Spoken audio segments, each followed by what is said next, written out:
పడుకొని ఉంటుంది, తీపెట్టు అన్నంగానే కోపాలు వస్తాయి. అట్లా దేనికైనా సమయ సందర్భాలు ఉంటాయి. సత్సంగాలలో కూడా మాట్లాడేటప్పుడు సమయ సందర్భాలు ఉంటాయి. పూర్తిగా విన్న తర్వాత మనం పంచుకోగలగాలి. లేదు నేను అడిగినప్పుడు మీరు చెప్పగలగాలి. అది అంటే ఒక్కొక్క మాట ఇహ పర నీకి ఉపయోగపడుతుంది సచ్చరిత్ర.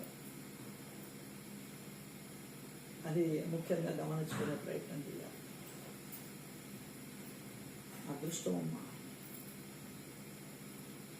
దానికనే నా దగ్గర రాసులు కొద్దీ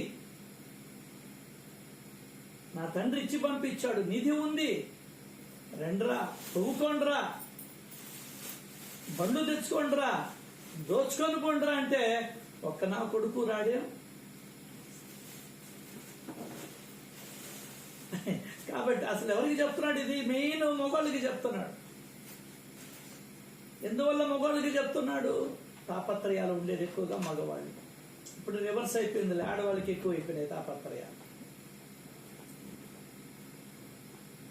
అది కూడా ఎందుకు? ఆ రోజుల్లో ఇంట్లో నుంచి బయటకు వచ్చేవాళ్ళు కాదు. ఇప్పుడు ఇంట్లో నుంచి బయటకు పోతున్నారు, టీవీలలో వచ్చేసాయి, తాపత్రయాలు ఎక్కువైపోయినాయి. పెళ్లిళ్ళకి ఫంక్షన్లకి పోతున్నారు, వాళ్ళకి అది ఉంది, వీళ్ళకి ఇది ఉంది. అందులోని కాదు, 100కి 60-70 మంది ఇదే పరిస్థితిలో ఉండాలి. ఎవరో 30 మంది. ఎక్కడికో బాబళ్ళ మా మిస్సెస్ అనేది, నాకు ఏదైనా నెక్లెస్ దండ తెచ్చిస్తే గానీ నేను ఫంక్షన్కి పోను అనేది. మన దగ్గర ఏమో దండలు లేకపోయా. ఏమన్నా అడిగి తెచ్చిస్తామంటే అట్టొద్దు అనేది. మరి నా పరిస్థితి ఏంది?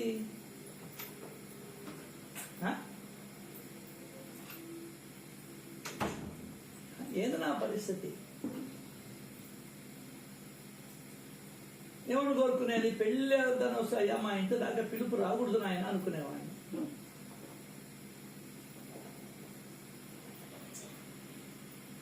అర్థంగా. కాబట్టి నాకు మనం చెప్పుకున్న ఫారిన్ వాళ్ళు ఆచరించారు. అది తేడా. వాళ్ళ మెడలో ఏముండవు, హ్యాపీగా వెళ్ళిపోతారు, అందరూ కలుసుకుంటారు, మాట్లాడతారు. ఇట కాదు, ఏమన్నా నీకు ఎప్పుడు చేయించామంటారు, అది డూప్లికేట్ తెలుసు. భేదతనంగా ఉండేవాళ్ళు ఏదో వేసుకొని వస్తారు, రోడ్డు గోళ్ళు తీయాలి. ఏమైనా తెలియకుండా ఎప్పుడు చేయించావు అని తెలుసుకోవడం అడుగుతారు, బాధిస్తారు మనిషిని. అదే ఉన్నామో పెట్టుకుంటే ఒకసారి పోయా, వాళ్ళు కోటీశ్వర్లు, వాళ్ళు ఏదో పెట్టుకుని ఇస్తే అబ్బా భలే ఉంది మే, అంత ఎన్ని సవర్లు మే అని అడిగా. అన్నా ఇది బయట కాశీలోనే ఎక్కడ కొన్నామంటే 1000 రూపాయలు. అది ఉన్నమ్మ ఏం పెట్టుకున్నా చల్లద్ది. అబ్బా మనకేం తెలుసు సార్ సంస్కృతి? ఏదో బతికేస్తున్నాం మనం, అర్థం కాల, జీవించడం వల్ల బ్రతుకుతున్నాం. అదేమంటే ఇటు పెద్ద పుడింగయ్యా, ఈడు చెప్తాడా వేసుకొని పోవద్దని? పో వద్దన్నది ఎవరా? పాపాన్ని మూట కట్టుకో, అడుసు దొక్కితే ఏమవుద్దా? నీకే బురద అయ్యేది. అంటగట్టుకున్నాయి, నాకు కావాల్సినంత అంటగట్టుకో. రాబోయే జన్మలలో 432,20,00,000 సంవత్సరాలు ఉన్నాయి నీకు, హ్యాపీగా తిరుగునాయన. ఇప్పుడు అనుభవించింది చాలదా? ఏమన్నా సుఖమా పాడా మన మొహాలకే? నా మొహానికి ఆడవాళ్ళకని మీకైనా ఏముంది సుఖమా? ఏదో బతుకుతున్నాం అంతే. చెప్పు, నిజాయితీగా గుండెల మీద చేసుకొని చెప్పు. నేను పెళ్లి కాక ముందర కన్నా పెళ్ళైన తర్వాత చాలా హ్యాపీగా ఉన్నాను చెప్పు. ఒక్కరు చెప్పండి, గుండెల మీద చేసుకొని. ఒక్కరంటే ఒక్కరు చెప్పండి. అదిగో వెనకాల కిందకు చూపిస్తున్నారు ఏళ్ళు. పెద్ద నేలగుతున్నాం.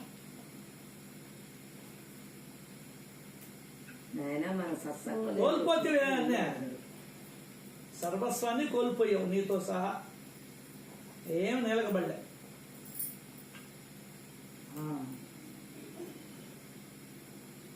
నేను వచ్చున్నారు మొన్న, ఇప్పుడు వారం ముందర. ఇప్పుడు ఒకరేమో 10 పని చేస్తున్నాడు ఇక్కడ, ఒకరేమో 7 గంటకల్లా పోవాలని వెళ్ళిపోయినారు సేవ నుంచి. ఏముంది నీక? ఏందని నీ కథ? ఏం తెలుసు మనక? అని చెప్పేవాళ్ళు లేరు మనకు.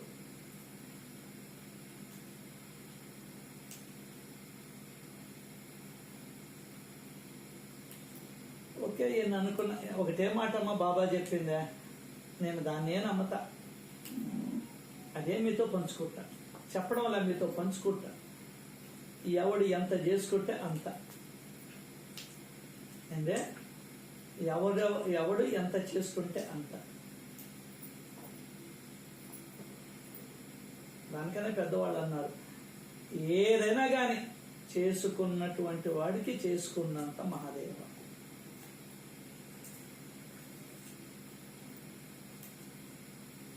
అది ఏదైనా కానీ, సేవారూపం కానీ, ఇంకొకటి కానీ, ఇంకొకటి కానీ, ఇంకొకటి కానీ.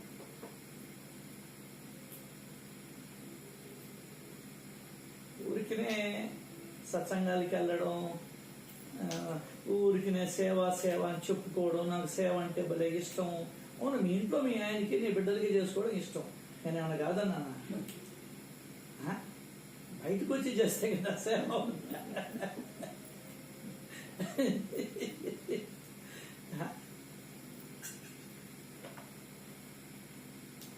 అదేమంటే ఇదన్నీ తప్పు పడతాడు మిమ్మల్ని తప్పు పట్టడంలే, మీరు ఉన్నటువంటి గుణాన్ని ప్రశ్నిస్తున్నా. మిమ్మల్ని కాదు, మీరు నాకు శ్రేయోభిలాషులు. తన్ మన్ ధన్ అన్నాడు, గుర్తుందో లేదో. నన్ను కంకులు వలవమని చెప్పాం. 4-5 రావచ్చుగా, ఆటోలో రావచ్చుగా. మీ ఆయన లేకుంటే ఆటోలో రావచ్చు, లేదా మీ ఆయనైనా ఇడిపించమని చెప్పొచ్చు. 1 గంట సేపేగా ఈ ఆటో ఖర్చులు భరిస్తున్నావుగా, ధనాన్ని ఖర్చు పెట్టినట్టేగా. తనువు శరీరాన్ని ఇక్కడికి వచ్చే 10 కంకులు ఒలువు శరీరాన్ని ఖర్చు పెట్టినట్టేగా. మనసు అక్కడ ఉండబట్టేగా నిన్న పాటలంతా పాడుకుంటూ వాళ్ళు ఎంత ఆనందంగా వచ్చారు. మరి నువ్వు విన్నదంతా ఏమైపోయింది? కాకి బెంగళూరుకి వెళ్ళిపోయింది ఉన్నదంతా.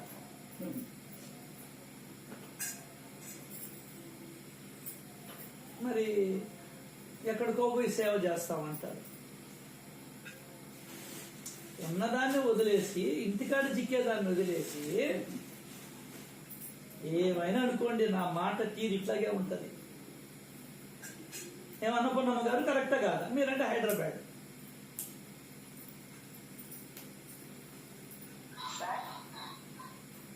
మీరంటే హైదరాబాద్ రాలేరు. అసలు ఇప్పుడు చెప్పింది విన్నారా? నేను చెప్పింది అబద్ధమా తప్ప? 100కి 1000 పాళ్ళు ఏదో పని. నేను ఏదో మాట మాట్లాడాను. లేదు నాయన, లేదు లేదు కాదు సార్. మీ బాబా ఎలా మన గురించి చింత, మీకు అదే చింత సార్. ఎందుకంటే మీరు ఒక్కొక్క రోజు సార్ నిజంగా మంచినీళ్ళు కూడా తాగకుండా అది గడగడ ఎంత ఇన్వాల్వ్ అయి చెప్తుంటారో. అసలు అన్ని మాకు తెలియాలని, అన్ని ఎక్కడెక్కడో సేకరించడం, దాని గురించి రేపు పొద్దున ఎలా చెప్పాలని ఆలోచించడం, ఇంత ప్లానింగ్ లో కూర్చుంటారు. మీ సీటు చాలా హాట్ సీట్ సార్, అంత సులభం కాదు. దానికి అన్ని కూడా మీరు ప్రిపేర్ అయ్యి, ఎంత ప్రిపరేషన్ సార్ నిజంగా. మరి ఉంటది కదా సార్ బాధ, బిడ్డలు ఇంకా అందుకోలేకపోతున్నారే అన్న బాధ ఉంటది కదా సార్. కానీ మేము చిన్నపిల్లలం సార్, అజ్ఞానం సార్. మీరు కాకపోతే మమ్మల్ని ఎవరికి చేస్తారు? నేనే అనడం లేదమ్మా, పరిస్థితి వివరిస్తున్నా. అదే సార్, దయచేసి అజ్ఞానం. అదే ఒక పెళ్లి కంటే పోవా, ఒక ఫంక్షన్ కంటే పోవా, పుట్టినరోజు కంటే పోవా, సచ్చిన రోజు కంటే పోవా, అమ్మగారింటికి పోవా, స్నేహితుడింటికి పోవా, కిట్టి పార్టీకి పోవా. అవి ఒక్కటన్నా నీకు పనికి వస్తుందా? ఒక్కటంటే ఒకటి పనికి వస్తుందా? ఇది శ్రేయస్సును గురించి తెలుసుకోవడం. మీరు సొల్లు కబుర్లు చెప్పాకండి. నాకు 1,00,000 చెప్తారు మీరు కావాలంటే, దాని ఉంది. కానీ నాకు కడుపు నొప్పి, కాలు నొప్పి మా అమ్మమ్మ చెప్పేది. ఏరా పోలేదు పరీక్షగా, అమ్మా నొప్పులే, అమ్మమ్మ నొప్పులే. 1st క్లాసులో పాస్ అవుదామని పట్టుబట్టి నే పాఠాలు చదివితే అమ్మా నొప్పులే. అంతే, కూలి పనికి పోతున్నాడు. అది బాబా అన్నది. శ్రవణం చెయ్యాలి, మననం చెయ్యాలి, ఆచరణలో పెట్టాలి. అఫ్ కోర్స్ మీరు చేసే సేవలు నేనేం కాదన్నోలా, నాకు తెలియకుండా మీరు ఎంతెంతో సేవలు చేస్తున్నారు. ఇది మన ఉమ్మడి సేవ అయిపోయినా. నువ్వు తిరుపతికి పోయి దర్శనానికి పోయేదానికి వచ్చే ఫలితం కన్నా 100 రెట్లు ఫలితం ఉంటుంది ఇక్కడ. ఎన్ని రెట్లు? 100 రెట్లు ఫలితం ఉంటుంది.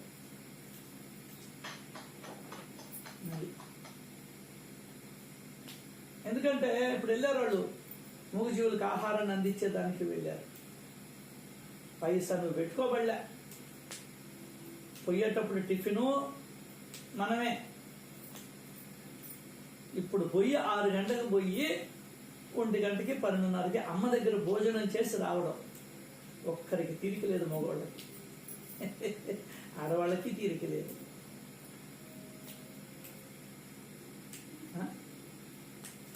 ఇంకేందమ్మా మనం చేసేది సేవలా? పోనీ నువ్వు ఎప్పుడైనా ఎత్తుకొని పోయి మూగజీవులకు అందిస్తావా? చేయలేవు. ఇదే అమ్మ పెట్టదు అడకది లేదంటే.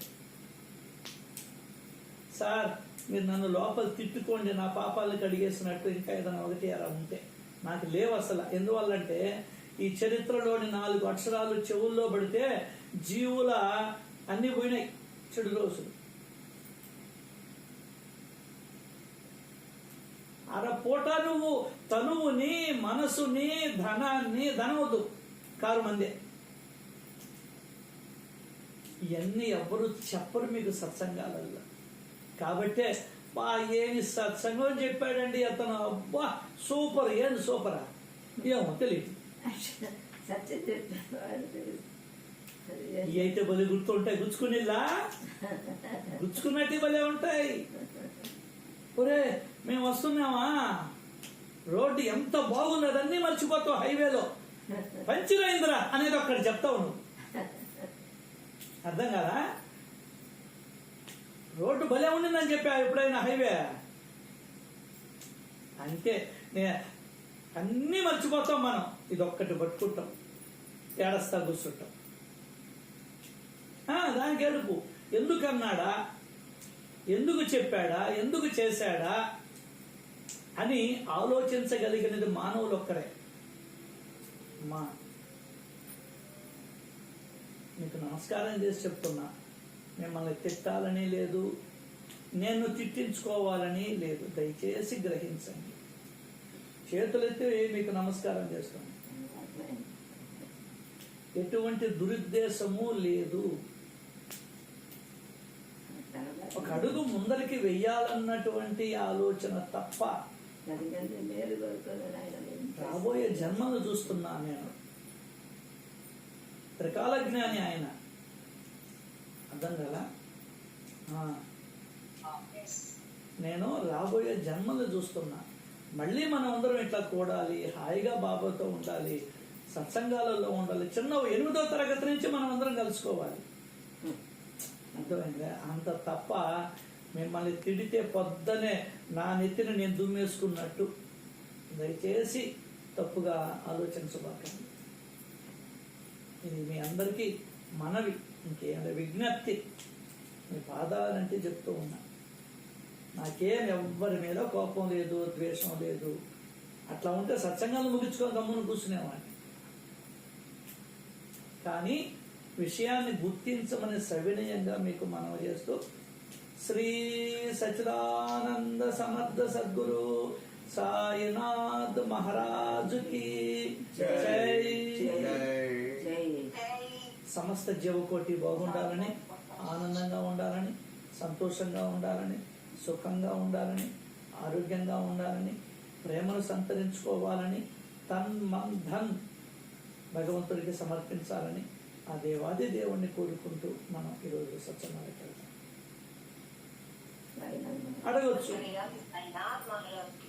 అడగొచ్చు నువ్వు బాలేదేమయ్యా అని అడగొచ్చు. కొంచెం నడుములు ఇబ్బందిగా ఉంది 1 వారం నుంచి, దానివల్ల నేను పోలేకపోయాను. ఒక 10 రోజులు రెస్ట్ తీసుకోమన్నారు. అదర్తదని. లేకుంటే హ్యాపీగా నేను డ్రైవర్ వెళ్ళిపోయేవాళ్ళు. రైట్. ఒకే ఒక్క సెకండ్ అన్న మీరు ఇంతసేపు మాకు చెప్పింది ఇక్కడ ఇప్పుడు చదివిన ఈ 18th చాప్టర్ లో తల్లి బిడ్డల ఆరోగ్యం కోసం వారి చిక్కుగా పట్టుకొని మాయ మాటలు చెప్పి వారికి మత్తు తాగిస్తారు. మీరు మా మంచి కోసం మీరు మాకెంతో చెప్తా ఉంటారన్నా. మేము ఎవరు కోపం తెచ్చుకోము, నీతి తెచ్చుకోము. మీరు అందరికీ నమస్కారం పెట్టేది అట్లా కాదన్నా. మీరు మాకెంతనో మాకు తెలిపిస్తా ఉన్నారు. బాబా స్థానంలో గురువు వర్షాకాలంలోని మేఘం అంటే మీరే మాకు ఆ గురువు. మీరే మాకు ఆనందం అనే జలాన్ని మీరే మాకు ఇస్తా ఉండేదన్నా. మా మంచి చెడ్డలని గుర్తించి మాకు చెప్తా ఉండేది మీరే. మీరు అట్లా మాట్లాడదన్నా. ఇంకా అసలు నిజంగానే చెప్పాలనిపించిందన్నా. బాబా కౌశలం అనేది మీరే మాకు కౌశలం, మీరే కౌశలం. ఎంతమంది కుటుంబాలు బాగుపడుతున్నాయి ఆయన. పనే మా బాగుపడుతున్నాం. అది సరే అట్లా ఎప్పుడు చెప్పబోతున్నాయి. మరి కథలోకి వెళ్తే దేవీ దేవతలు అయిపోయారు, డాక్టర్లు అయిపోయారు, హకీములు అయిపోయారు, భూత వైద్యులు అయిపోయారు, జ్యోతిష్యులు అయిపోయారు, కులదేవత అయిపోయింది, ఆరాధించేటువంటి దేవతలు అయిపోయారు.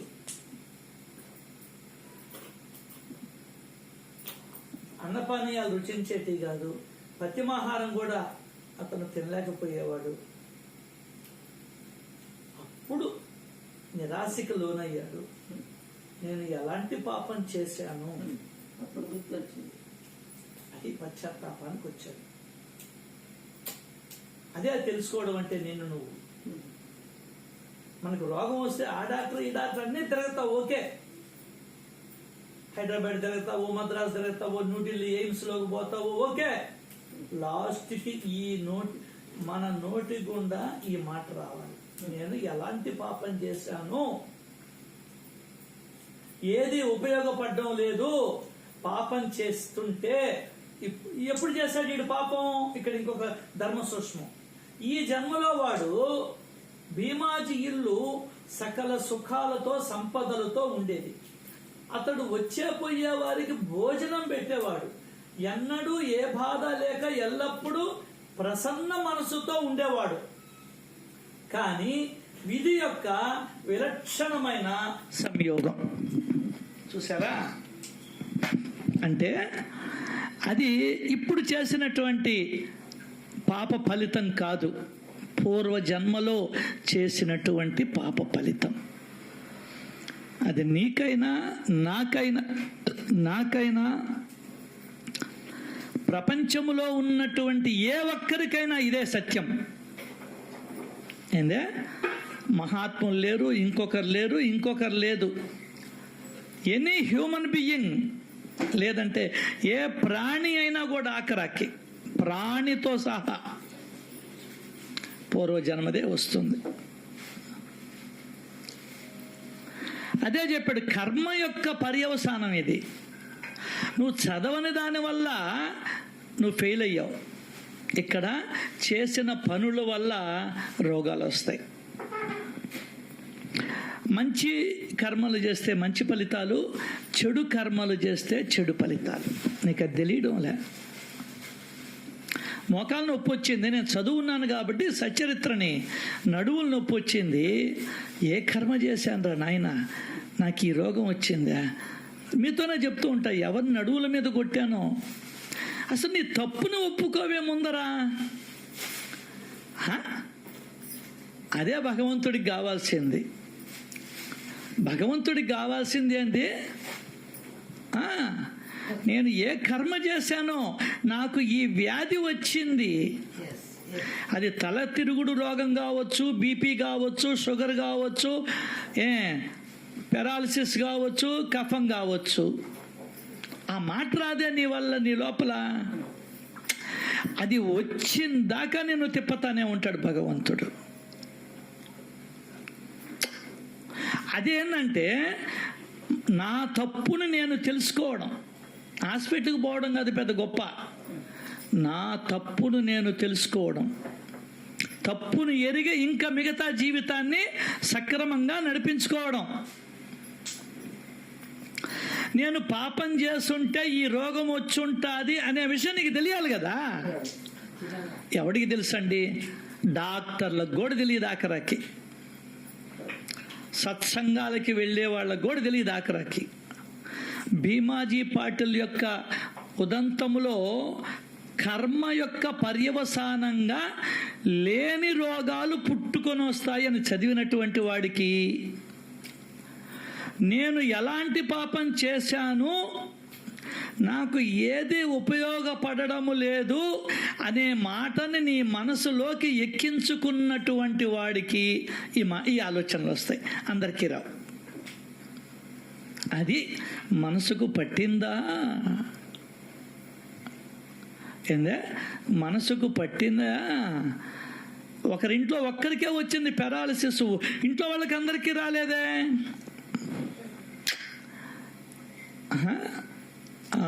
జాగ్రత్త సుమా.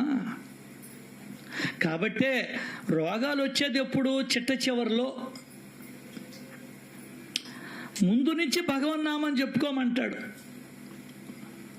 ఈరోజు కూడా ఏదో చూసా, ఇప్పటి నుంచే నువ్వు భగవంతుడిని ఆశ్రయించు, వాడు దయదలుస్తాడు, రోగాల యొక్క నొప్పిని నీ మీద పడకుండా చేస్తాడు.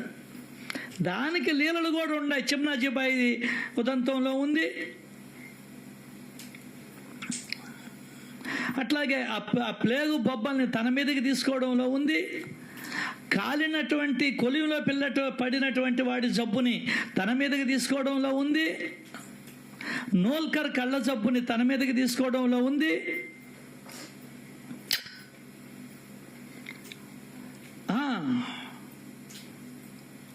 అట్లాగే రామకృష్ణ పరమహంస జీవితంలో ఒకరిని నీ కర్మలు నాకు ఇచ్చేయమని అడిగి 6 నెలలు ఆ కర్మలతో బాధపడతాడు రామకృష్ణ పరమహంస. అది నన్ను ఆశ్రయించిన వాడికి ఏ కష్టాలు ఉండవు, నన్ను మరచిన వాడిని మాయ కొరడాతో కొడుతుంది. అలాగే నా వైద్యుడు అన్నాడు ఒకటే మాట. సరే, అంత దూరం పోబడలే.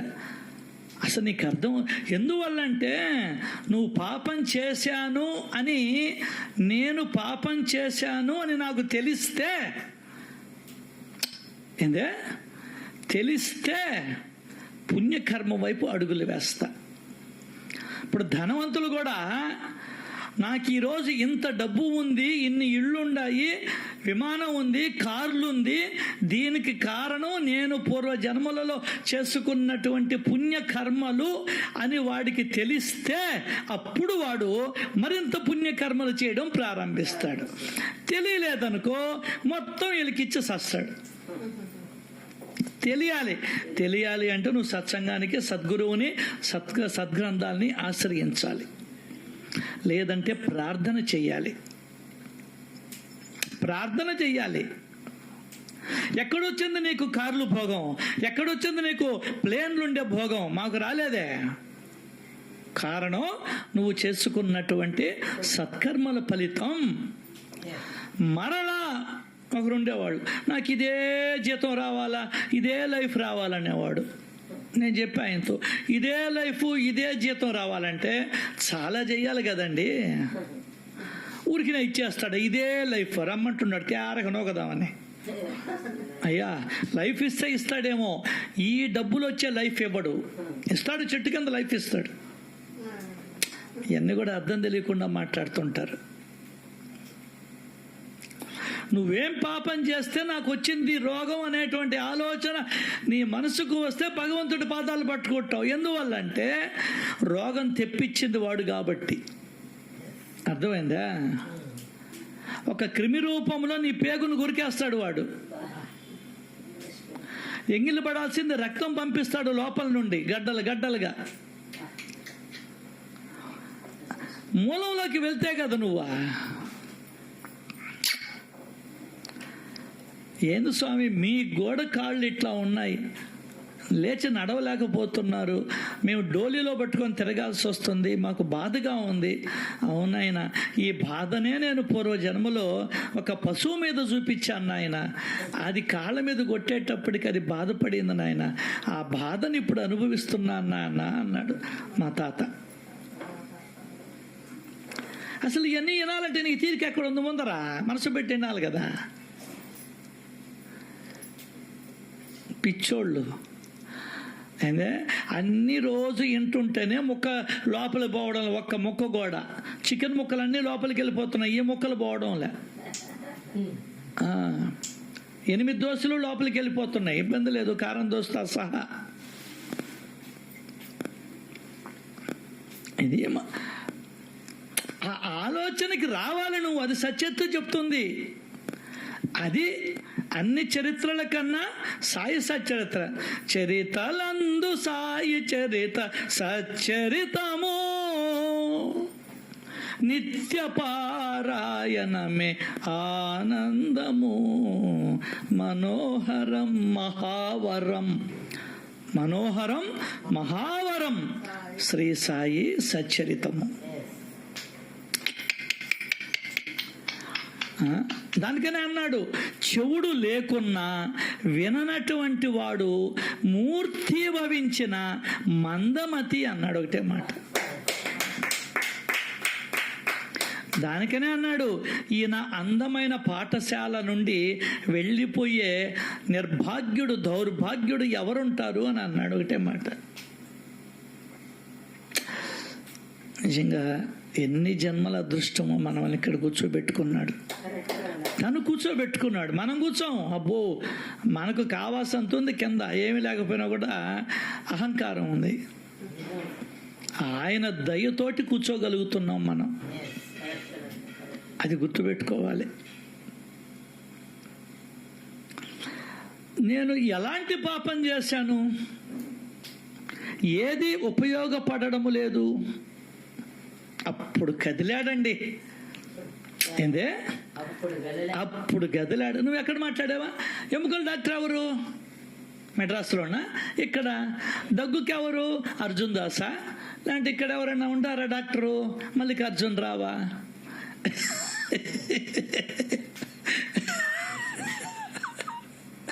కంటి డాక్టర్ ఎవరు? ఆపరేషన్ ఎవరు చేస్తారు? నరాల డాక్టర్ ఎవరు? బిందు మీనన్నా? లేకుంటే ఇక్కడ ఒక ఉంది, ఆమె. సరిపోయా. సేమ్ వాడి పరిస్థితే మన పరిస్థితి కూడా. అయితే వాడికి ఇది వచ్చింది, లాస్ట్ కన్నా వాడికి బుద్ధి వచ్చింది, నేనేం పాపం చేశాను అని. అదొక్కటే నా బొట్టోడికి రాంది. అర్థమైందా? వాడికి అది వచ్చింది, నువ్వు నేర్చుకో. పాప పరిహారార్థం ఏం చేయాలో నేర్చుకో. నేను బాబాని గొలుస్తుంటే, ఏందో నువ్వు గొలిచేదే? ఆయన ఒడ్ల, బియ్యమా, ధాన్యమా, సజ్జలు, రాగులు, జొన్నల పౌషత్తు గొలిచేదానిక, ముంతలతో గొలిచేదానిక? ఏందయ్యా కొలిచేది ఆయన?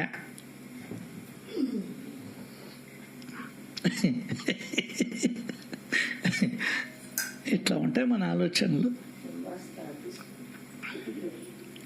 కాబట్టి అదే చెప్తున్నాడు, నీకు రోగం రాగానే ఈ మాట గుర్తుకు తెచ్చుకో. ఆటోమేటిక్గా ఏమైపోతావు నువ్వు? ఏమవుతావండి ఆటోమేటిక్గా?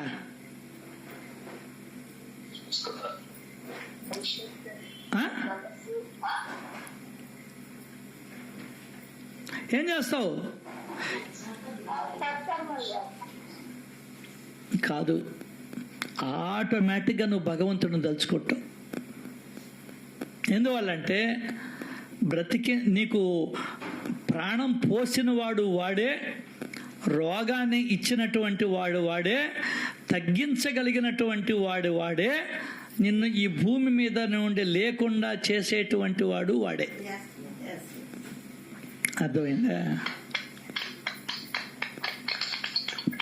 అదే ఇక్కడ వచ్చింది.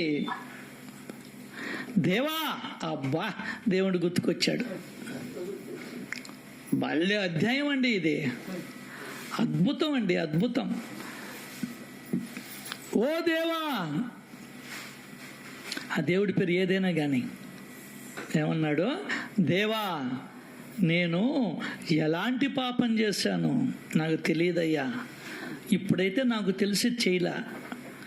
ఎలాంటి పాపం చేశాను, ఎంత నికృష్టమైన పాపం చేశాను రాశాడు. కింద రాశాడు ఏం పాపం చేశాడో కూడా.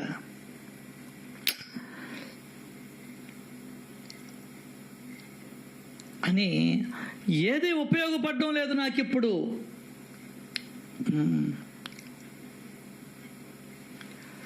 బాబా లీల ఆశ్చర్యకరం.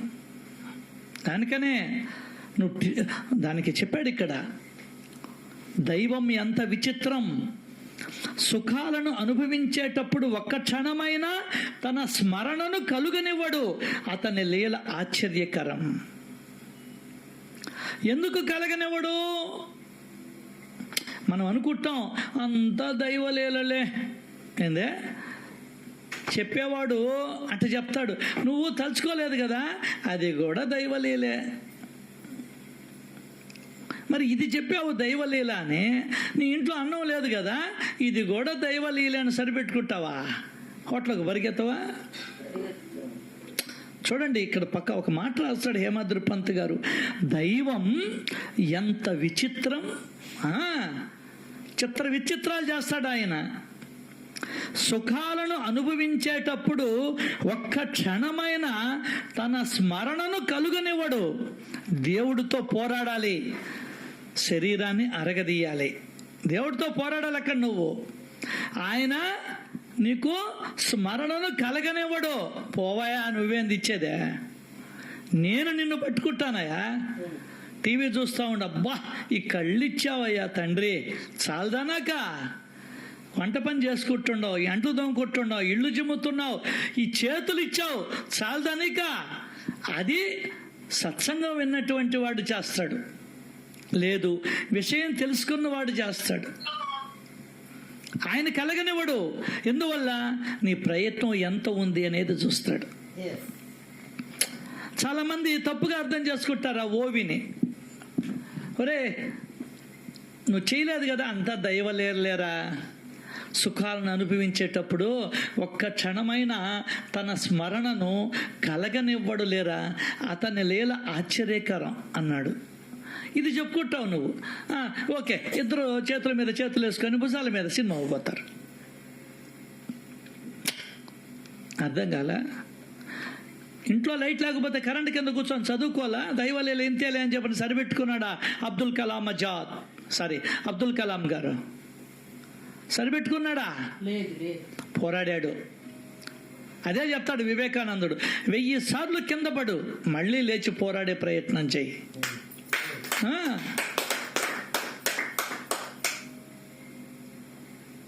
హేమాద్రి పంతు ఆ అక్షరాలలో ఉన్నటువంటి జ్ఞానం భగవంతుడు ఇస్తే గాని నాబోటోడికి తెలియదండి. లేకుంటే నేనుళ్ళా ఆ సినిమా చూస్తా, ఈ సినిమా చూస్తా, ఆ నాటికలు చూస్తా, ఈ నాటికలు చూస్తా, భగవంతుడే నాలో కలిగడం లేదులే అని తృప్తి పడిపోతాడు వీడు. అర్థమైందా? నువ్వు దానికనే ఎముకలు పుల్లలు కావాలి, రక్తం నీరు కావాలి. దానికనే 95 ఏళ్ళ వృద్ధుడిని అక్కడ పెట్టాడు. దానికనే 25 ఏళ్ళ పిల్లవాడిని పెట్టాడు అక్కడ. రైల్లో స్మరణ చేసుకుంటూ వచ్చే 25 ఏళ్ళ పిల్లవాడిని పెట్టాడు. నీ కొడుకు 25 ఏళ్ళ కూతురు, నీ 25 ఏళ్ళ కొడుకు ఏం చేస్తున్నారు? రైల్లో పోతూ ఉంటే అర్ధరాత్రి వరకు చాటింగులు, గీటింగులు, ఫోన్లు చూసుకోవడాలు చేస్తూ ఉన్నారు. అదే ధూమాలు 25 ఏళ్ళ కుర్రవాడు ఏం చేస్తూ ఉన్నాడు? 30 ఏళ్ళకి చనిపోయింది, 33 ఏళ్ళకేమో చనిపోయింది. 8 ఏళ్ళు ఉండింది బాబా దగ్గర. 25 ఏళ్ళ నీ కూతురు ఏం చేస్తూ ఉంది? అమ్మ మీద తిరగబడతా ఉంది, ఇష్టం వచ్చినట్టు ఖర్చు చేస్తూ ఉంది. రాధాకృష్ణ ఏం చేసింది? శరీరాన్ని అరగదీసింది. ఊళ్ళో వాళ్ళు ఎరిగిన పెంటనంతా తీసుకొని సద్గురువు తిరిగే ప్రదేశాలలో శుభ్రం చేసి 3 గంటలకల్లా లేచి ఏమి నేర్చుకున్నావు, ఏం చెప్పావు నీ కూతురికి? నా కూతురికి నేను ఏం చేసామంట? చంద్రబాయి బోర్కర్ ఏం చేసింది? చంద్రబాయి బోర్కర్ ఏం చేసింది? ఇవన్నీ వాళ్ళు ఆదర్శాలు కదా. శ్యామ ఏం చేశాడు? నీకేనా అంగడా? నీకేనా ఉద్యోగమా? అందరూ చేసుకోవడంలా, బీవీదేవి చేసుకోవడంలా, నానాసాహెబ్ చందోర్కర్ చేసుకోవడంలా, ఏమో కోట్లు గడించేటువంటి దీక్షిత్ చేసుకోవాలా, నిమోన్కర్ వతందార్ చేసుకోవాలా? అన్నీ మనం పుల్లలు ఏరుకుంటూ ఉంటాం అడ్డం పడేదానికి. భగవంతుడు దయ ఉంటే గాని ఈ పదాలలో కూడా అర్థం మనకు అర్థం కాదు. ఆయన నాకు ఇచ్చాడు, నేను మీతో షేర్ చేసుకుంటున్నా. నాది కాదు ఇది, నాది కాదు. నేను కూడా భ్రమపడేవాడిని. ఆ భ్రమలు తొలగిపోతే దైవం కనిపిస్తాడు. నువ్వు పోరాడాలి. దానికనే పిల్లవాడు చూడు, దోగాడేదానికి ఎంత పోరాడతాడో, ఏడస్తాడు, ఈ మోకాల దగ్గర గీసుకుంటాయి, ఏడస్తాడు, మళ్ళీ దోగాడడం ప్రారంభిస్తాడు, మళ్ళీ దోగాడడం ప్రారంభిస్తాడు. నేను నా కళ్ళతో చూసా. ఇటు తిరుగుతారు చూడండి, బోళ్ళబడతారే, ఇట్టంటాడు, ఇట్టంటాడు, ఇట్టంటాడు, పడడు. వాడి ప్రయత్నం చూస్తే నీకు ఎవరు గుర్తుకు రావాలి? నీ సాధన నీకు గుర్తుకు రావాలి. వాడు ఎంత కష్టపడతాడో, కష్టపడి ఒకనాటికి సాధిస్తాడు వాడు బోర్లా పడ్డం. నువ్వు కూడా కష్టపడు. దానినే బాబా అన్నాడు, ఎముకలు పుల్లలు కావాలి, రక్తం నీరు కావాలి అని. Thank you Baba, thank you, love you, love you, love you. ఏది ఊరికినే రాదండి. శరీరాన్ని అరగదీయాలి. దేవుడితో కుస్తీల పోటీలు కాదురా కావాల్సిందిరా నాయన, దేవుడితో పోరాడాలి. శరీరం అలసిపోవాలి, సేవతో పోరాడాలి. నీ శరీరము చెమటను చిందించాలి. అది లెక్క.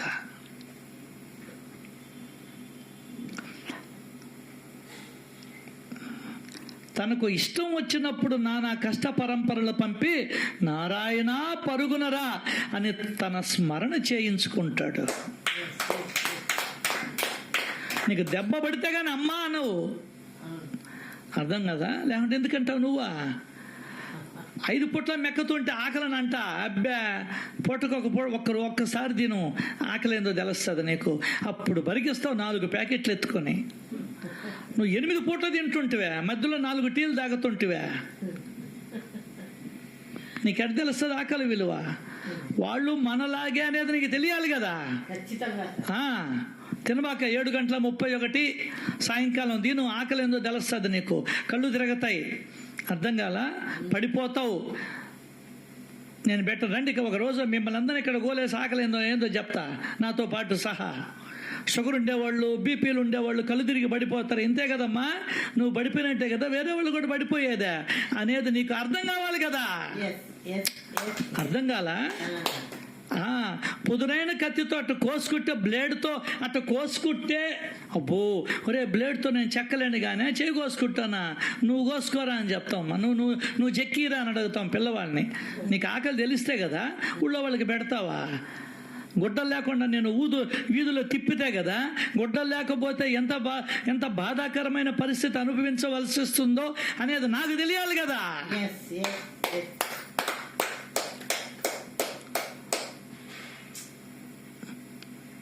అమ్మ మిమ్మల్ని రమ్మని చెప్పడం లేదులే, మా అయ్యల్లారా అమ్మల్లారా. నడిచిపోతే కదా బొచ్చెత్తుకొని తెలిసేదే. అప్పుడు నా వలనే ఇతరులు కూడా అని తెలిసేది. అదేమంటే షిరిడీలో పోయి భిక్ష చేస్తారంటే ఏమే, నువ్వు ఉన్న కాడే చెయ్యి, అది గొప్ప. షిరిడీలో ఇంకెక్కడో తెలియని ఊర్లలో, అదేందే ఏ ఊర్లో భిక్ష చేస్తారంట, గాన్గాపూర్. అక్కడ కాదు నాయన, నీ అహం తగ్గాలంటే అక్కడ అందరూ భిక్ష చేస్తారు, అందరూ చేతిలో పళ్ళాలు ఉంటాయి. అహం తగ్గదు అక్కడ. నువ్వు ఉన్నటువంటి ఊర్లో నువ్వు సిగ్గుని బిడియాన్ని విడిచి భిక్షాపాత్ర పట్టుకోవాలి. అది కూడా అంతే, రంగు గుట్టలు కట్టుకోకూడదు, 4 బొట్లు పెట్టుకోకూడదు. మళ్ళీ భక్తుడు అనుకునే ప్రమాదం ఉంది. ప్యాంటు చొక్కా వేసుకో, భిక్షాపాత్ర పట్టుకో, పో. భక్తులు ఇళ్ళకి పోవాక బయటలకు పో. ఒక్కొక్కరు ఎన్ని తిడతారు. ఏ రమేష దుక్కలాగా ఉండావా, ఏమైనా పని చేసుకోకూడదా, మా ఇంట్లో అంట్లు నీకు డబ్బులు ఇస్తానంటారు. ఎన్ని సాధనలు కదా. మనకి ఏం ఊరికినా వచ్చేస్తాయి. నానా కష్ట పరంపరలను పంపి నారాయణ పరుగున రారా, అప్పుడు ఆ కూత నా నోటి గుండా రావాల. దానికోసం ఎదురు చూస్తాడు ఆయన. ఏందే ఆ మాట కోసం ఎదురు చూస్తాడు.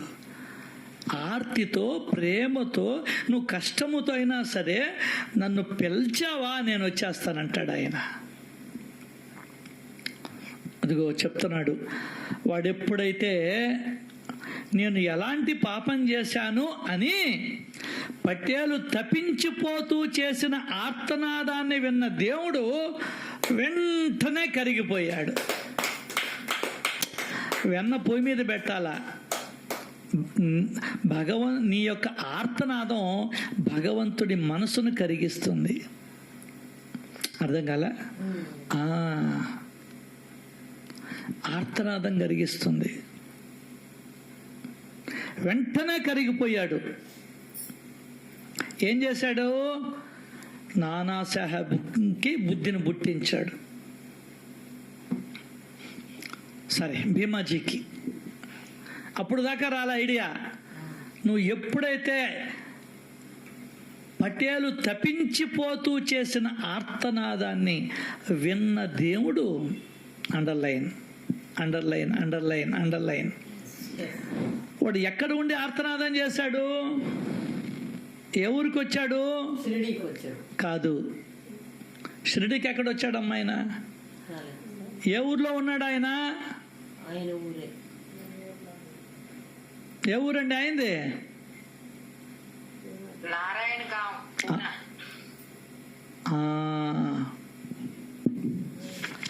అక్కడ ఉండి ప్రార్థన చేశాడు. ఏందే? పూణే జిల్లా నారాయణగాం అనే ఊరు, జున్నూరు తాలూకా. ఎంత దూరం అండి? షిరిడి నుండి అది కొట్టు, యూట్యూబ్లో వస్తుంది. అక్కడ చేసిన ఆర్తనాదం షిరిడీలో ఉన్నటువంటి సాయినాథుడు విన్నాడు. అక్కడ కూడా సర్వవ్యాపకత్వం, సర్వ సమర్థత నీకు అర్థమవుద్ది. అది శ్రవణమనే సాగరాన భక్తి ప్రేమ అమృతమనే అలలు లేస్తాయి. వాటిల్లో మరలా మరలా మునిగితే జ్ఞానరత్నాలు లభిస్తాయి. అది అంతర్యామి కదా. పటేలు తప్పించిపోతూ చేసిన ఆర్తనాదాన్ని విన్న దేవుడు వెంటనే కరిగిపోయి ఇంకా పని చేయడం ప్రారంభించాడు. స్టవ్ ఎప్పుడైతే టక్కని కొడతావా లైటర్తో, అప్పుడు అది వెలగడం ప్రారంభిస్తుంది. అట్లాగా అప్పుడు ఒక వెలుగు వెలిగింది, స్పార్కింగ్. భీమాజీకి నానాసాహెబ్కు ఉత్తరం రాయాలనే బుద్ధి పుట్టింది. అప్పుడు దాకా పుట్లా. ఏందే? అప్పుడు దాకా పుట్లా. అప్పుడు బుద్ధి పుట్టిందంట. అంటే బుద్ధిని పుట్టించేవాడెవడు? లోపల ఉండేవాడు ఎక్కడున్నాడు?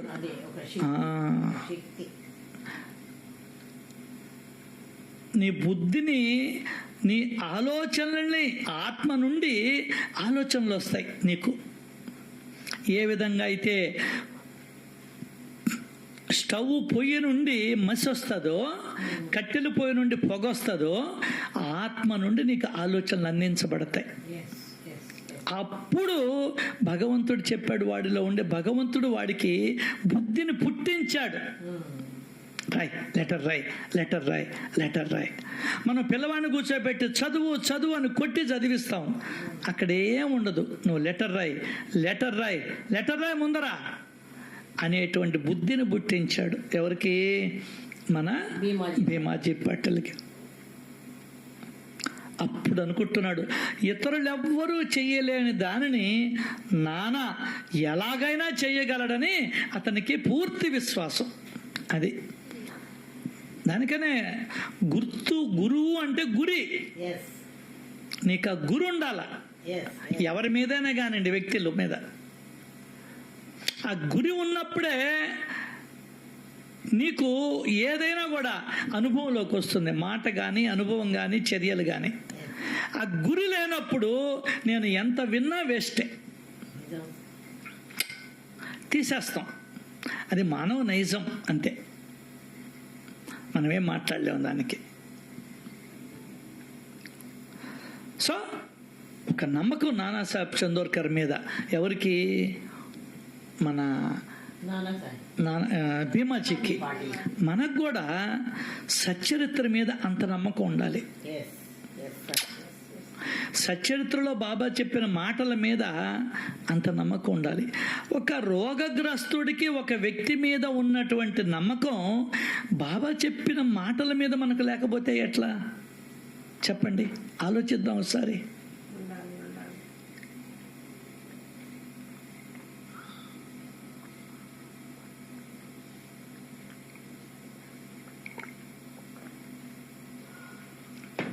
అది అదే శుభశకునమై రోగ ఉపశమనానికి కారణమైంది. అంటే ఇక్కడ మెయిన్ ఏంటంటే అన్ని పనులు చేశాడు వాడు, ఏది నయం కాల. నానాసాహెబ్ చందోర్కర్ని దేవుడికి మొరబెట్టుకున్నాడు, నా తప్పు, నేను పాపం చేశాను అని దేవుడి దగ్గర ఒప్పుకున్నాడు. అర్థమైందా? ఎస్. దానికనే నాకు నచ్చినది ఏంటంటే కాన్సెప్టు, ఈ 15 రోజులు ట్రైనింగ్ క్లాస్ అనేది పెడతారు వాళ్ళు యోగాలో. అది దాన్ని ఏదో ఉంటాయి నెల్లూరు SSY అని RSY అని ఏదో ఉన్నాయి. లాస్ట్ రోజు నాకు బాగా నచ్చింది ఏంటంటే అక్కడ 50 మంది పోయాం. అదే ఏదో సంథింగ్ RSS కాదు, అక్కడ యోగా నేర్పిస్తారు, తిండి నేర్పిస్తారు. లాస్ట్ రోజు ఈ 40-50 మందిని రౌండ్గా నిలబెట్టి నువ్వు చేసిన పాపాలని తలుచుకుని, అమ్మ పట్ల, నాన్న పట్ల, స్నేహితుల పట్ల నువ్వు చేసిన పాపాలని తలుచుకుని ఆ పాప ప్రక్షాళనని కన్నీళ్ల ద్వారా బయటకు వచ్చి అక్కడ ఉన్నటువంటి 50 మంది పాదాలని తాకమంటారు. ఎందువల్లంటే ఆడవాళ్ళ పట్ల, మగవాళ్ళ పట్ల మనం తప్పు చేసి ఉండొచ్చు, తప్పుగా చిత్రీకరించుకోవడం ఉండవచ్చు. అది భలే నచ్చిందండి. ఆ విధంగా చేస్తే 50 మందిలో నేను ముందరకు వచ్చా. నేను అన్నీ తలుచుకున్నా, నేను చేసిన వ్యక్తిగతంగా నేను చేసిన పాపాలన్నీ. చూడండి, అక్కడ కూడా మన మనసులు కరగడంలే. అందరూ దొంగలే, సినిమా కూడా వచ్చింది. అంతమందిలో 2-3 నాకు తెలిసి, ఇంకెవ్వరులే ముందరికి రాలా. అందరూ పాపాలు చేసిన వాళ్ళే. అరే నువ్వు ఎందుకురా ఇక్కడికి వచ్చి ఏమి లాభం రా అన్న. ఒకటే మాట. నా ఫ్రెండ్ కూడా ఉన్నాడు దాంట్లో. వాడు చేసింది నాకు తెలుసు, నేను చేసింది వాడికి తెలుసు. ఎందుకు నువ్వు పో మామ అంతా ఏంది పోరా అంటాడు. పాప ప్రక్షాళన అయింది అక్కడ. 50 మంది ఆడవాళ్ళు ఉన్నారు, మగవాళ్ళు ఉన్నారు, నాకన్నా పెద్దోళ్ళు ఉన్నారు, నాకన్నా చిన్నోళ్ళు ఉన్నారు. అందరి కాళ్ళు పట్టుకున్నా. సాధన అండి అది. చూడండి, అక్కడికి పోయి కూడా భేషజాలు వదలడంలే. మనం నిజాన్ని ఒప్పుకునే దమ్ము ధైర్యం కూడా లేదు మనకు. ఆఖరాకి ఏం బ్రతుకులో పో. ఇక్కడ మెయిన్ ఏంటంటే డాక్టర్ దగ్గరికి పో, లాస్ట్కి ఈ మాట కాడికి రా, అప్పుడు దేవుణ్ణి పిలువు. అదేదో మొదట్లో పిలిస్తే పోలా. అర్థం కాల. ఇప్పుడు కూడా అంతే. ఒక అమ్మాయిని చూస్తాం, పెండింగ్లో పెడతాం. ఏంది పెండింగ్లో పెట్టేదా?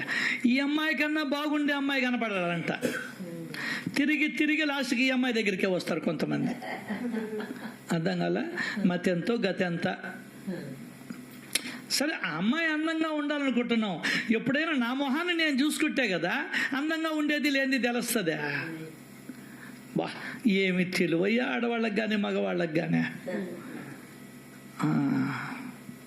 ఎన్నోళ్ళు పెడుతుంటాం, ఇంకేమీలే. దానికన్నా పెద్దోళ్ళు ఒక మాట అనేవాళ్ళు, గుర్తుందో లేదో నీకు? అందాన్ని కొరుక్కు తింటావా ఏందిరా అని అడిగేవాళ్ళు. ఎంత గొప్ప సామెతలు చెప్పారండి, ఎంత గొప్ప సామెతలు చెప్పారండి. అందాన్ని కొరుకు తింటామా ఏందిరా? దానికనే బాబా చెప్పాడు, శబ్ద స్పర్శ రూప రస గంధ. నువ్వు వీటిలో పడిపోతుంటివి. అబ్బాయి తెల్లగా ఉండాలా, ఆస్తులు ఉండాలా, ఆయనకి జీతం లక్షల్లో ఉండాలా,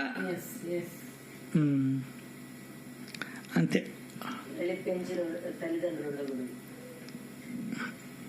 అదిగో చప్పట్లు కొడుతుంటారు చూడు, వాళ్ళు జిక్కుతారు నీకు, భలే ఉంటారు వాళ్ళు.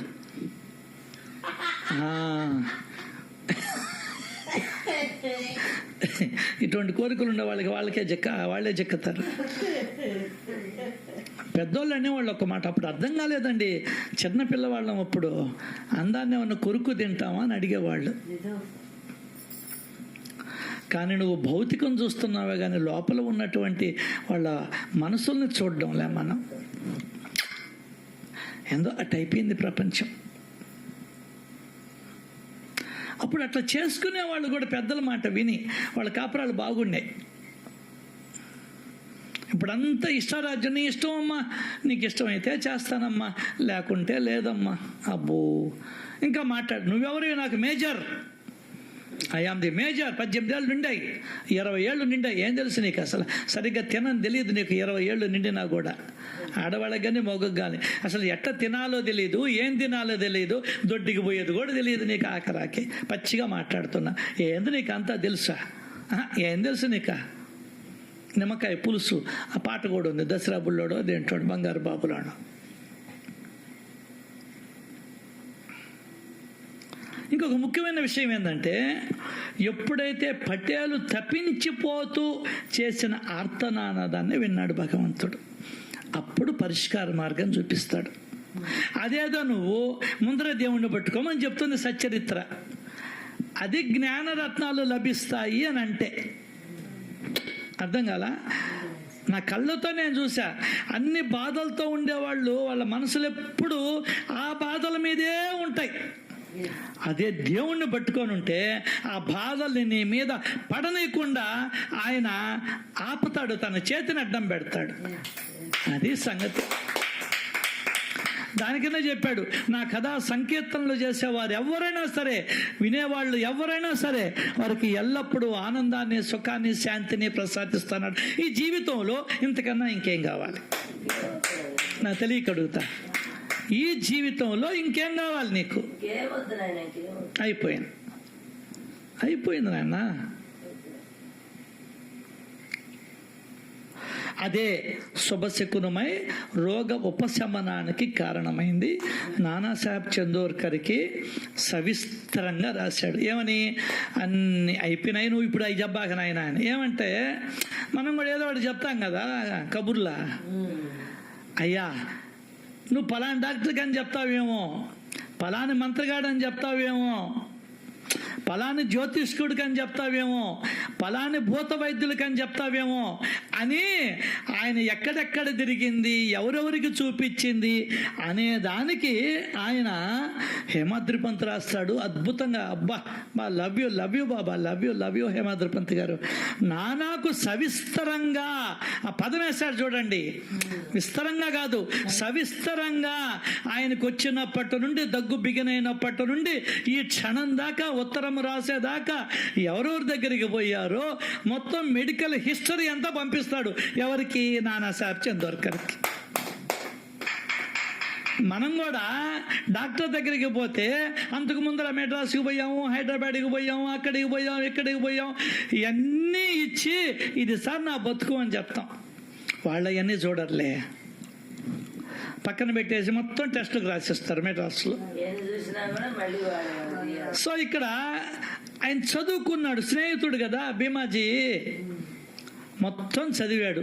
అయితే ఆలోచించాడు, ఏంది వైద్యులు అయిపోయినారు, హకీములు అయిపోయినారు, దేవీ దేవతలు అయిపోయినారు, కులదేవతలు అయిపోయినారు, డాక్టర్లు అయిపోయారు, వీళ్ళు భూత వైద్యులు అయిపోయినారు, జ్యోతిష్కులు అయిపోయారు, వీళ్ళందరూ అయిపోయినారే, అందులో పత్యవాహారం కూడా జీర్ణం కావడం లేదు, కులదేవతను ప్రార్థించమని ఏమన్నా రాస్తామంటే అది కూడా రాసేసాడు, ఇష్టదైవాన్ని ప్రార్థించమంటే అది కూడా రాసేసాడు.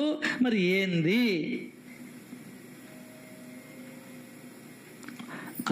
ఆలోచిస్తున్నాడు. ఇక్కడ ఒక మాట రాస్తాడు, నానాసాహెబు మన భీమాజీ పాటిల్కి గుర్తుకు రావడం సాయినాథుని ప్రేరణే.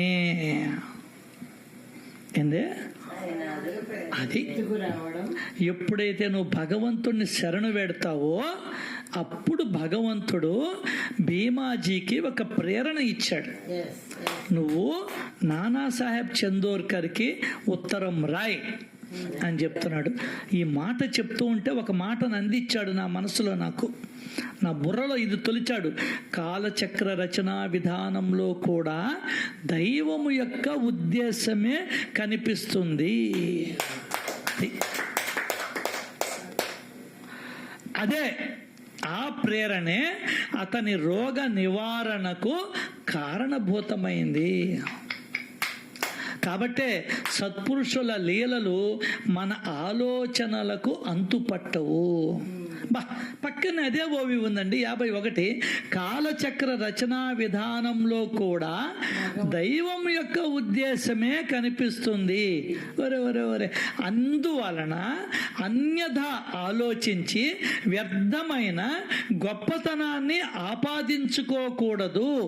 మంచి చెడు క్రియలను అన్నింటినీ నడిపించే సూత్రధారి ఈశ్వరుడు. తరింపజేసిన మరణింపజేసిన కార్యకర్త అతడు ఒక్కడే. అద్భుతంగా చెప్పేశాడు. అంటే ఏమని దీని కంప్లీట్గా దీని అర్థం ఏందో చెప్పండి, ఒక్క మాటలో చెప్పండి, కంప్లీట్గా అర్థం చెప్పండి ఒక్క మాటలో.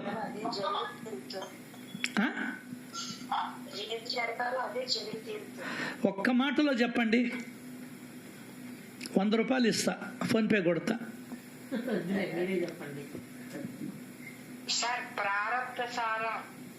నెక్స్ట్ నెక్స్ట్ నెక్స్ట్ ఒకే ఒక్క మాటలో గుచ్చుకున్నట్టు చెప్పాలా అది.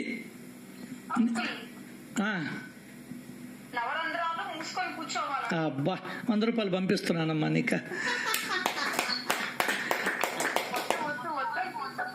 లేదు లేదమ్మా, ఇదిగో 40 మంది దగ్గర మాట ఇచ్చా, ఇప్పుడే పంపిస్తున్నా. స్క్రీన్ షాట్ కూడా పెడుతున్నా. ఇక్కడికి చెప్పింది మాట తప్పిపోతే ఇంకా నాకు విలువ ఉంది ఈ మాటక. అన్నపూర్ణమ్మ గారు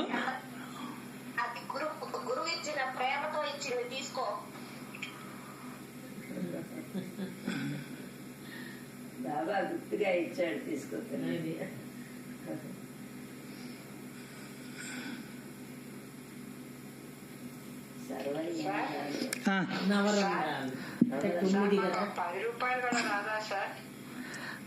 రాదమ్మా.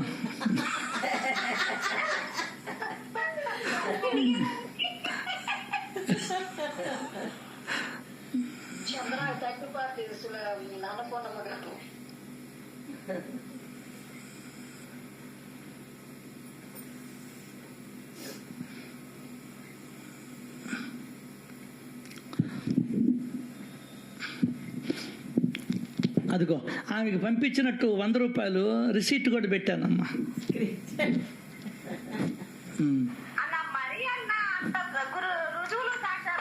లేదు లేదు అమ్మాయి, చెప్పేవాడు కరెక్ట్గా లేకపోతే వినేవాళ్ళు నా మాటలు మీ దగ్గర పని చెయ్యవు. నీకు నమ్మకం ఉంది, నాకు నా మీదే నమ్మకంలే. అది కాలచక్ర రచనా విధానములో కూడా దైవము యొక్క ఉద్దేశం కనిపిస్తుంది. అందువలన అన్యథా ఆలోచించి వ్యర్థమైన గొప్పతనాన్ని ఆపాదించుకోవద్దు. మంచి చెడు క్రియలను అన్నింటినీ నడిపించే సూత్రధారి ఈశ్వరుడు. తరింపజేసిన మరణింపజేసిన కార్యకర్త అతడు ఒక్కడే. మూసుకొని కూర్చో.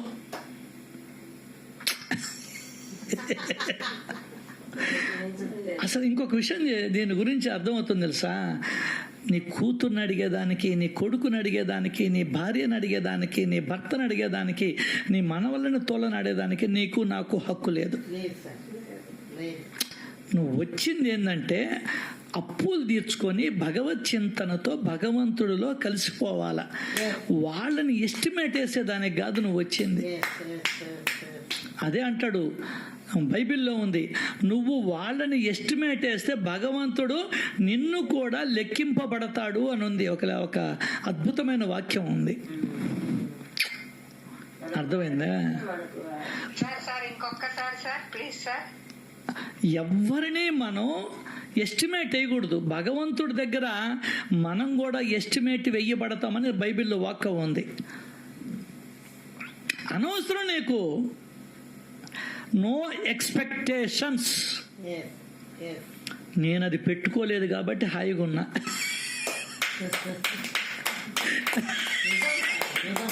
అర్థం కాలా? నిన్న మీరందరూ సేవకు వస్తారని నేను ఎక్స్పెక్టేషన్ చేయలేదమ్మో అన్నపూర్ణమ్మ గారు. అన్నపూర్ణమ్మ గారు వింటున్నారా? మీరు హైదరాబాద్ నుంచి, దేవి గారు మారిషస్ నుండి, నెల్లూరు నుండి వీళ్ళందరూ, ఏలూరు నుండి కవిత, రాజమండ్రి నుండి వసుంధర, భీమవరం నుండి వీరబాబు, అనంతపురం నుండి ఎవరు భార్గవరామ్ గారు, వీళ్ళందరూ వచ్చేస్తే వీళ్ళకందరికీ నేను ఎక్కడ వసతి సౌకర్యాలు కల్పించాలి అని చెప్పి నేను ఎక్స్పెక్టేషనే లేదు నా లోపల. కాబట్టి హాయిగా ఉన్నా.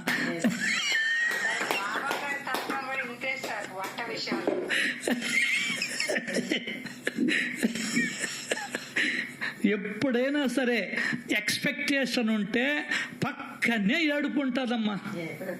గుర్తుపెట్టుకో. కళ్ళుంటే కంటి చూపు ఎట్లా ఉంటుందో, చర్మం ఉంటే ఎట్లా స్పర్శ జ్ఞానం ఉంటుందో, ఎక్స్పెక్టేషన్ ఉంటే దుఃఖం ఉంటుంది.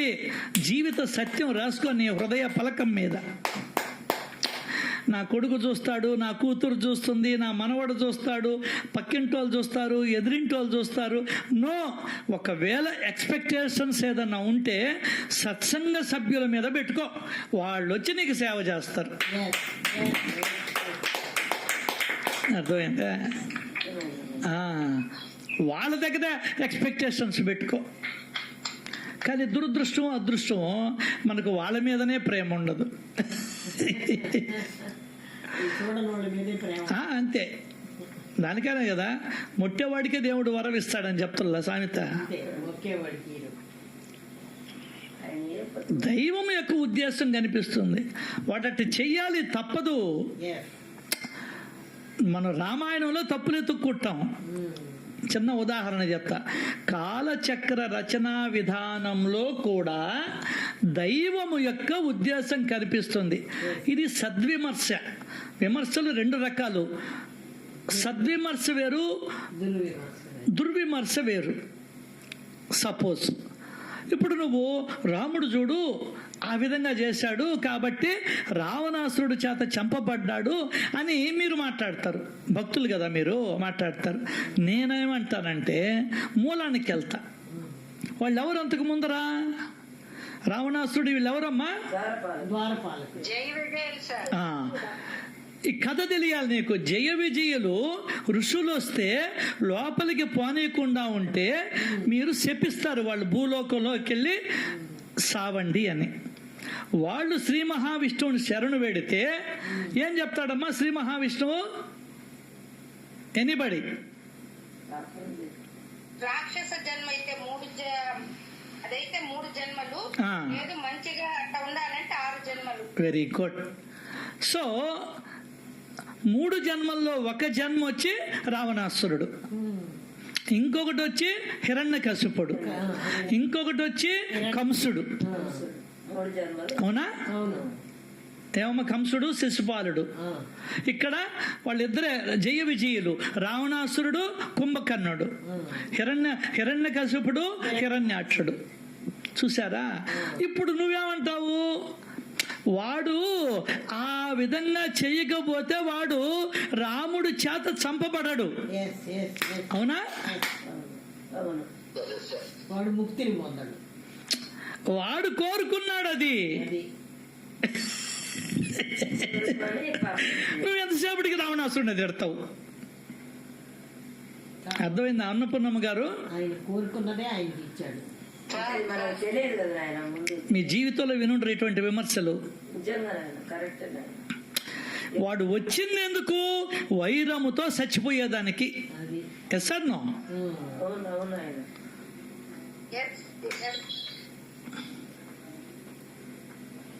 వాడు వచ్చింది వైరముతో చనిపోయేదానికి.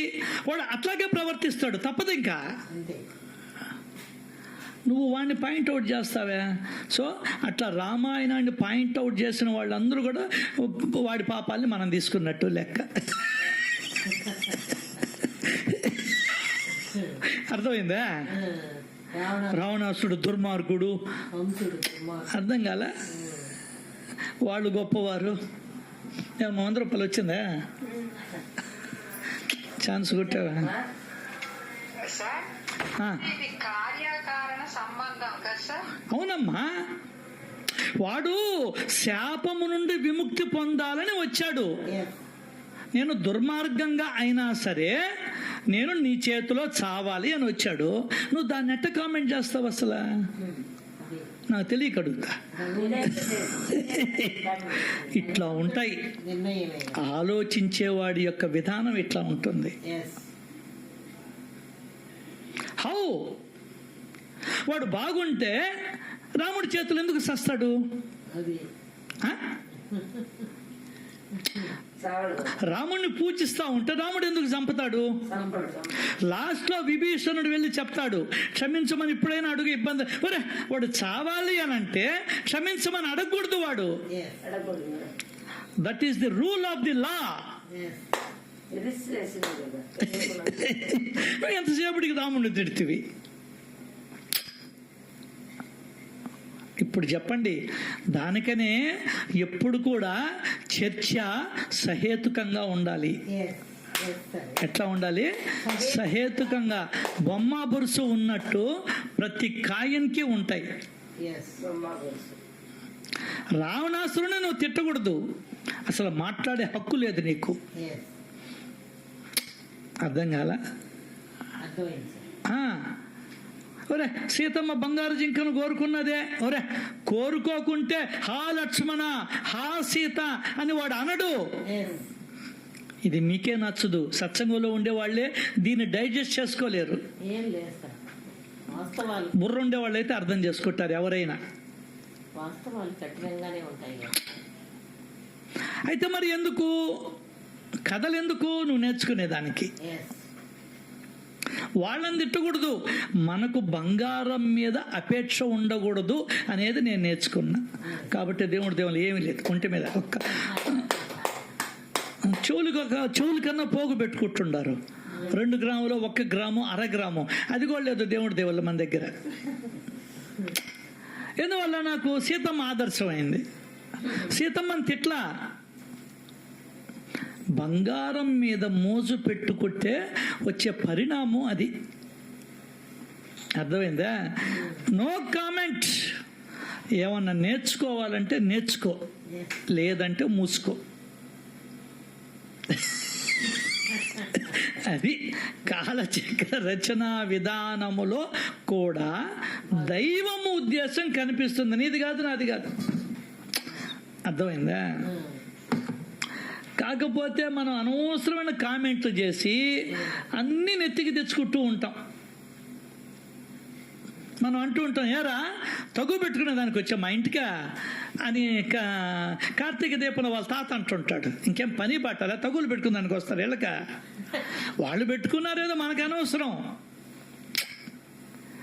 నువ్వు వచ్చి దానికన్నా నీ శ్రేయస్సు మీద నీ దృష్టి నిలుపు. పక్కింటోడు ఎట్టపోతే ఏమి, కాకపోతే వీలుంటే సహాయం చేయి కావాలంటే. వానరులు ఒక మానవుడికి సహాయం చేశారు. చెప్తుంది రామాయణం. కోతులే సహాయం చేశారా పిచ్చోడా? మనిషి అయ్యుండి నువ్వు సహాయం చేయలేవు అని అడిగింది నన్ను. అవును. రామాయణం నన్ను ప్రశ్నించింది ఆ లీల విన్నప్పుడు. ఒక ఉడుత సహాయం చేసిందిరా ఒక మనిషికి. బుద్ధి, తెలివి, జ్ఞానము, హృదయము ఉన్నటువంటి మనిషివి నువ్వెందుకు ఒకరికి తోడ్పాటుని అందించలేకపోతున్నావు అని అడిగింది నన్ను. ఉడుత అడిగింది. అది నేర్చుకోవాలా. No comments on Ravanasura, no comments on Kumbhakarna, no comments on Vibhishana. విభీషణుడు మాట కూడా వినకూడదు వాడు. ఎందువల్ల? వాళ్ళు వచ్చిందే రాముడితో వైరం పెట్టుకొని రాముడికి కష్టం కలిగించి చంపించుకోవాలని వచ్చారు. అర్థమైందా? నువ్వేంది వాళ్ళని కామెంట్ చేసేది? అది ఆమె చెప్పింది, నవరంధ్రాలని మూసుకొని ఉండాలి. వాడు చెరసాలలో బంధించాలా? ఎవరు? కంసుడు వాళ్ళ సొంత చెల్లెల్ని. ఎందువల్లంటే ఆమె పూర్వజన్మలో ఏం చేసింది?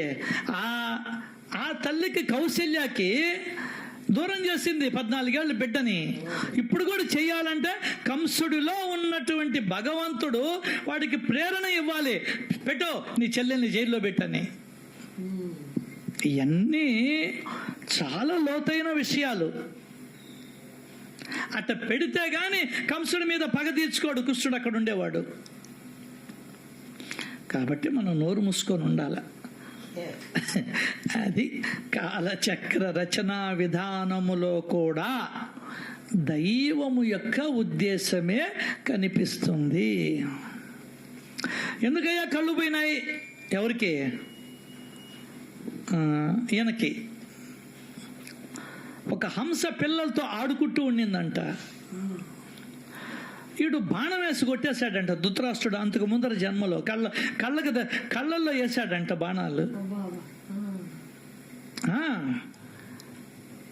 అది వేసి ఏదో అరస్తా ఉంటే పక్కన సైనికుల్ని, ఒరే వాటి పిల్లలు అవన్నీ 100 ఉన్నాయంట అక్కడ, వేసేయండిరా అన్నాడంట. వాళ్ళందరూ వేసేసారంట.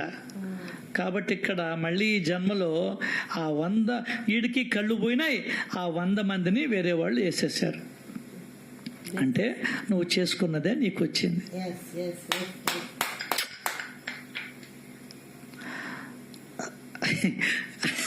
అసలు ఇంకా ఇది గాన బాగా నేను మనసుకు పట్టించుకుంటే మాట్లాడేదానికి ఇంకా ఛాన్స్ లేదు నీకు నాకు.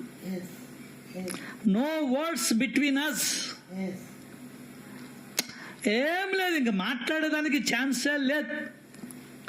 ఒకటే ఛాన్స్, భగవన్నామ స్మరణ, భగవత్ చింతన, అహర్నిశలు అహోరాత్రాలు భగవన్ చింతనలో ఉండడం, శ్రవణంలో నీ మనసును ఉంచడం. ఇది శ్రవణములో నేను నా మనసును ఉంచాను కాబట్టి ఇన్ని జ్ఞానరత్నాలు లభించాయి నాకు. మూసుకొని ఉండాలని వచ్చింది. వీలుంటే చెయ్యి, లేదంటే మూసుకో. అర్థమైందా? సో ఇటువంటి జ్ఞానరత్నాలు ఎన్నెన్నో భగవంతుడు మనకు అందిస్తూ ఉన్నాడు. దానికే ఆయనకి లక్షల కోట్ల కృతజ్ఞతలు తెలియజేస్తూ శ్రీ సచ్చిదానంద సమర్థ సద్గురు సాయినాథ్ మహారాజ్ की జై జై జై. साईनाथ महाराज की साईनाथ महाराज